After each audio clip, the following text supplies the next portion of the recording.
Hello and welcome back to the channel. This is Anna's Thoughts and Musical Parodies, and I am your hostess, Anna Smith.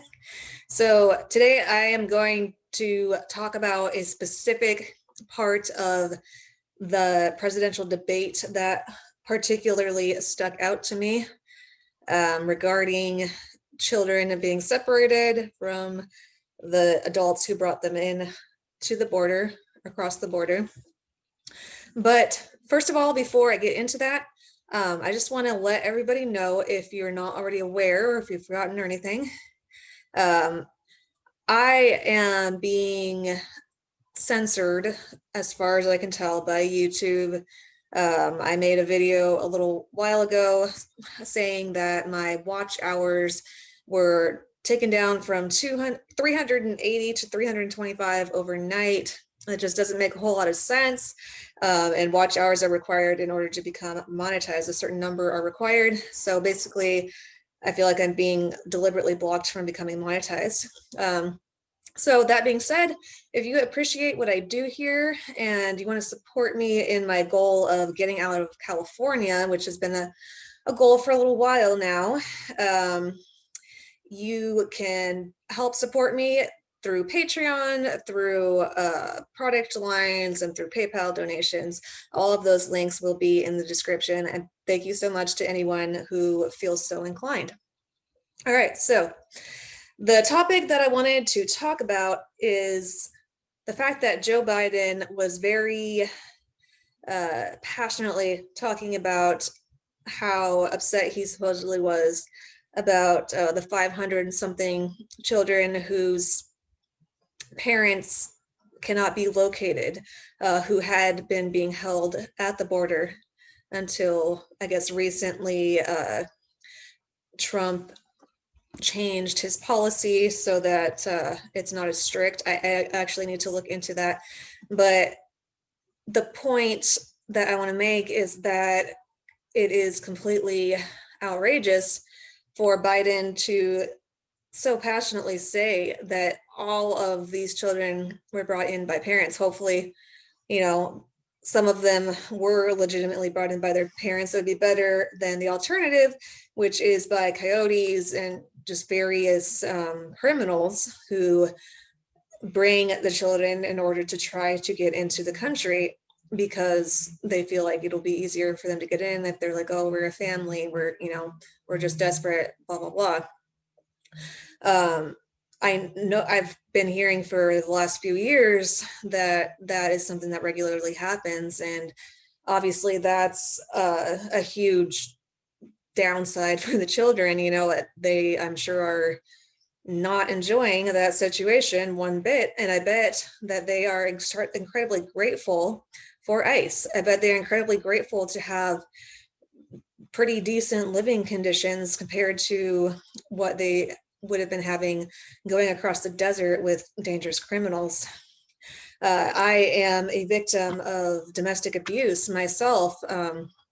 It occurred for about 10 years in various intensities throughout those years. And I just feel like I could relate to those children who were being, trafficked by criminals and who were probably threatened and hurt and malnourished and all the things that I was. And somebody stopped that and somebody gave me a new home to live in and separated me from those people, I'd be so relieved. So it just makes me so angry to see Biden, I'm assuming, lying about that fact or just being ignorant.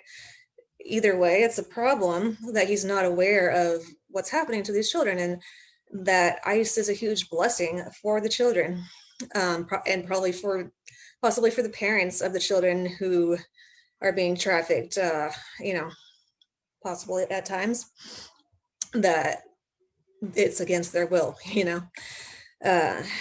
I looked up the ICE statistics for just last year. I will put that link in the description as well. I think it said 1,800 kidnappings were basically thwarted by ICE in 2019. So it's not acceptable that Biden would claim that it was all parents and that, Trump is this evil person for trying to stop this crime. I hope that the children are able to find some type of homes that will be suitable. It's a tragedy that they've been left abandoned in general by, you know, the people trying to bring them in illegally, illegitimately. Uh, as I've said multiple times across Trump's presidency since I've gotten into all this political stuff, I've said in various places on the internet and things that I am not against immigration in general. I think it needs to be, contained to a certain amount. We can't take in everybody all the time, or, we're not going to have any resources left to help anyone, including ourselves. Um, and I think probably the priority cases would be people who genuinely need asylum because of some kind of real serious oppression in another country, like they're at risk of being murdered for something, or something like that. When, there's war happening, like I would be overjoyed to take in South African refugees, or people from North Korea, or Uyghurs from China, something, things like that. I'd be more than happy to allow, but a great number of these people trying to come in are economic migrants, just trying to make more money, have a better standard of living than some people here have. There's tons of homeless veterans here, but governors like my governor here in California, Governor Newsom, want to give large amounts of money to illegal aliens, probably because that's one of their biggest voter bases, and they just care about money and power. So yeah, I think that's really all about all that I have to say on this topic. Kind of a quick video. I wanted to get it out there because it really bothered me so much that I actually stopped watching the debate a little bit after that, because I just needed to get this out there. Thank you so much for watching. Don't forget to click the thumbs up if you enjoyed. Share with everyone who you can think of who may also enjoy my content. Leave comments with anything you would like to add to the conversation, and make sure you're subscribed, have the bell clicked for notifications. Make sure you're subscribed if you were before, because people get randomly unsubscribed mysteriously sometimes. So take that into your control and make sure that's all taken care of. And I will see you next time. Have a wonderful night, afternoon, morning, evening, whatever time zone you're in. Bye.